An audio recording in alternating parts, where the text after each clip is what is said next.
കേരളത്തിലെ ഇല്ലെങ്കിൽ എനിക്ക് പിണറായി വിജയനോട് പറയാനുള്ളത്, നിങ്ങൾ ആ സ്ഥാനത്ത് ദയവ് ചെയ്ത് തുടരരുതെന്നാണ്. നിങ്ങൾ ആ സ്ഥാനത്ത് ഇരിക്കാൻ യോഗ്യനല്ല. കേരളത്തിൽ മുഴുവൻ നിരപരാധികളായ മനുഷ്യരെ പോലീസ് സ്റ്റേഷനിലിട്ട് ക്രൂരമായി മർദ്ദിച്ചു കൊല്ലുന്ന ഇത് സ്റ്റാലിൻ്റെ കാലത്തെ ഗുലാഗുകളാക്കി ഈ പോലീസ് സ്റ്റേഷനുകളെ മാറ്റി. സ്റ്റാലിൻ്റെ കാലത്ത് ഗുലാഗുകളുണ്ടായി. രാഷ്ട്രീയ എതിരാളികളെയും സാംസ്കാരിക പ്രവർത്തകരെയും എഴുത്തുകാരെയും എല്ലാം ക്രൂരമായി പീഡിപ്പിച്ചു കൊല്ലുന്ന ഗുലാഗുകൾ ഉണ്ടായിരുന്നു. ആ ഗുലാഗുകൾക്ക്, സ്റ്റാലിൻ്റെ കാലത്തെ ഗുലാഗുകൾക്ക് സമാനമായി കേരളത്തിലെ പോലീസ് സ്റ്റേഷൻ മാറിയിരിക്കുകയാണ്. ഈ അഭിനവ കേരള സ്റ്റാലിൻ കേരളം ഭരിക്കുന്ന കാലത്ത് ഒരു DYFI പ്രവർത്തകന് വരെ ഇതാണ്.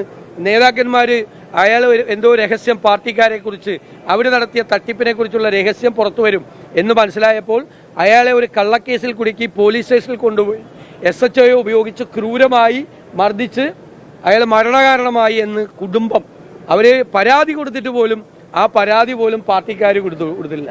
പത്തനംതിട്ട ജില്ലയിലൊക്കെ ക്രിമിനലുകളാണ് പോലീസ് സ്റ്റേഷനുകൾ ഭരിക്കുന്നത്. ഇതിനു മുമ്പ് ഞങ്ങൾ ആരോപണം ഉന്നയിച്ചിട്ടുള്ളതാണ്.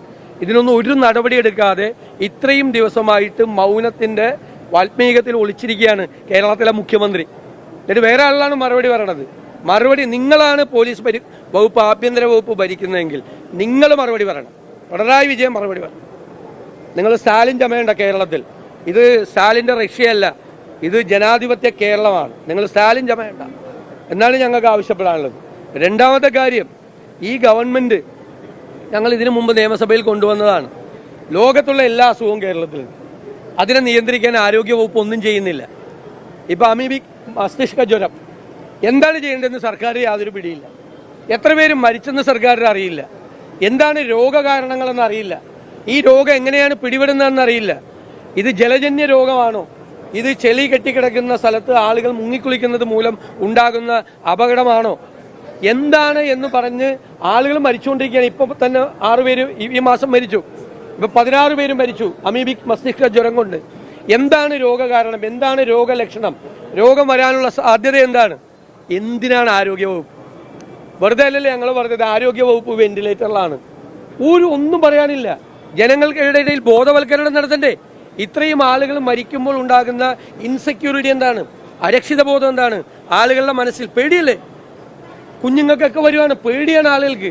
അപ്പോൾ അവരോട് ഇതാണ് അസുഖം, ഈ അസുഖം സൂക്ഷിക്കണം, ഇന്ന് മുൻകരുതലുകൾ എടുക്കണം, ശ്രദ്ധിക്കണം എന്ന് ജനങ്ങളോട് പറയണ്ടേ? ഒരു ബോധവൽക്കരണം നടത്താൻ പോലും ഇല്ലാത്ത ഒരു ആരോഗ്യ വകുപ്പ് എന്തിനാണ് കേരളത്തിൽ? ഈ ഗവൺമെന്റ് എവിടേക്കാണ് പോകുന്നത്? എന്താണ് ഇവർ ചെയ്യുന്നത്?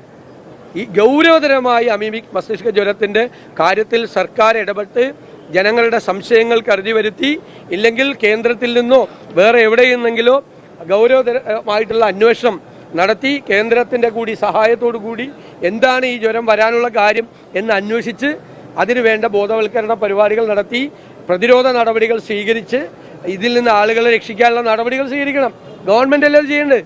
വേറെ ആർക്കെങ്കിലും പ്രൈവറ്റ് ആളുകൾക്ക് ഇത് ചെയ്യാൻ പറ്റുമോ? ഗവൺമെൻറ് അത് ചെയ്യണം. ഗവൺമെൻറ് ജോലിയാണ്, അത് ചെയ്യുന്നില്ല.